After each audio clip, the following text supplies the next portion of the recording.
For years, the Greater Toronto Area condo market felt absolutely invincible. I mean, prices were climbing seemingly every day, investors were flooding in, and buyers were terrified of being permanently priced out. But look at where we are now. The conversation has completely flipped. Welcome to this explainer, where we are going to strip away the sensational housing crash headlines to investigate the real economic fundamentals driving the GTA condo market in 2026. Let's see what the data is actually telling us. Okay, let's jump right into this crazy number. 20 to 30%. That is how much average condo prices have plummeted from their 2022 peak. We're going to break down exactly how we got here, but it's really important to know right up front that this wasn't some overnight collapse. It's been a gradual, sustained unwinding from those record-breaking pandemic highs. And as you'll see, the impact actually varies a ton depending on the exact location and type of unit. Here is a quick roadmap for our explainer today. We'll look at the 2026 market correction, the 5 reasons prices dropped, the pre-construction appraisal gap, crash versus market correction, and finally, navigating today's real estate. Let's start with Section 1, the 2026 market correction, the shift from peak pandemic frenzy. Think about this reality for a second. Today, some Toronto condos are selling at prices lower than they were in 2021. It is a total paradigm shift. Back in 2021 and early 2022, buyers were facing fierce bidding wars and routinely dropping financing conditions just to get their foot in the door. Now, buyers are firmly in the driver's seat. They're taking their time, comparing properties, and negotiating aggressively. In some buildings, sellers are actually accepting offers tens or even hundreds of thousands of dollars below peak market values. Moving to Section 2, 5 reasons prices dropped. Understanding the shifting economics. The crucial part is understanding the why behind the headlines. Reason number 1 is all about purchasing power. Higher interest rates have literally erased hundreds of thousands of dollars from everyday buyers' budgets. A buyer who easily qualified for an $800,000 purchase in 2021 might only qualify for $600,000 to $650,000 today. Even though rates have stabilized a bit, they are fundamentally higher than during the pandemic, and that instantly put a hard mathematical ceiling on what people can actually afford to pay. Factor number 2 is a massive surge in supply. Inventory has skyrocketed across the GTA while sales volumes have stayed subdued. If you're shopping for a condo in downtown Toronto today, you might go out and tour multiple, nearly identical units in the exact same high-rise. So what happens? That intense competition among sellers means properties sit longer on the market, and price reductions become the new normal. Our third driver is what we call the investor exit. Historically, Toronto has been a hugely investor-driven market, but think about the math right now. When you combine much higher mortgage payments with rising maintenance fees, property taxes, and softer rent growth, suddenly the rental income doesn't cover the bills. The cash flow turns negative.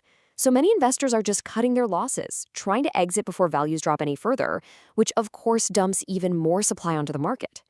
Fourth, we really have to recognize that this correction is super segmented. The pain is not evenly distributed. Today's end users prioritize long-term livability, right?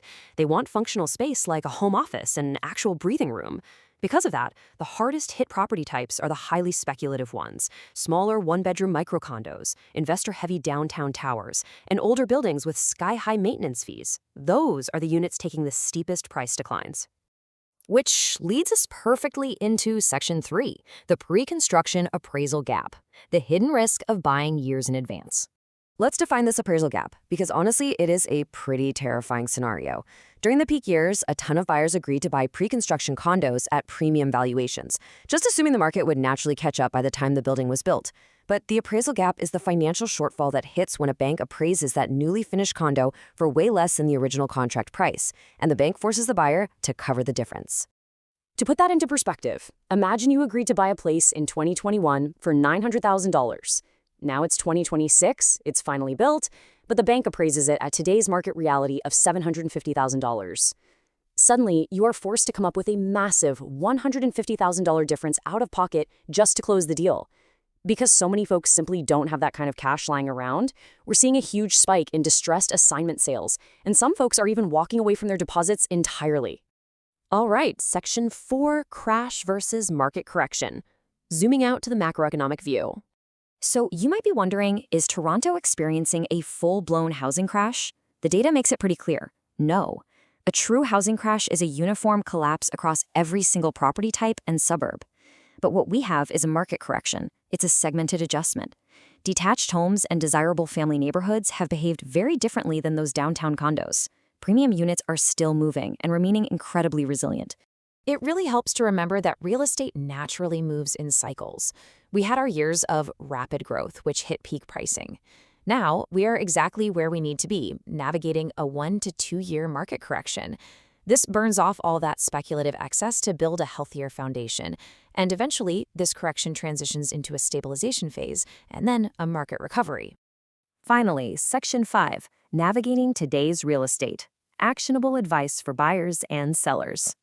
Because the market has shifted so much, your strategies absolutely have to adapt. If you're a seller today, you have to drop those 2022 pricing anchors. You need to price realistically from day one, invest in staging, and be patient, because overpriced properties just sit and eventually require steep drops anyway.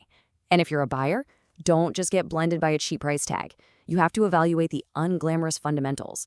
Verify the building's financial health, check the reserve funds, and make sure there are no looming special assessments. Before we wrap up this explainer, we have to ask the billion-dollar question. Could condo prices recover again? Trying to perfectly time the bottom is basically impossible, but we can definitely look at the underlying engines of the city. The reality is, the economic fundamentals of the Greater Toronto Area remain incredibly strong. We're talking about sustained population growth and continued immigration bringing thousands of new residents to a major economic hub.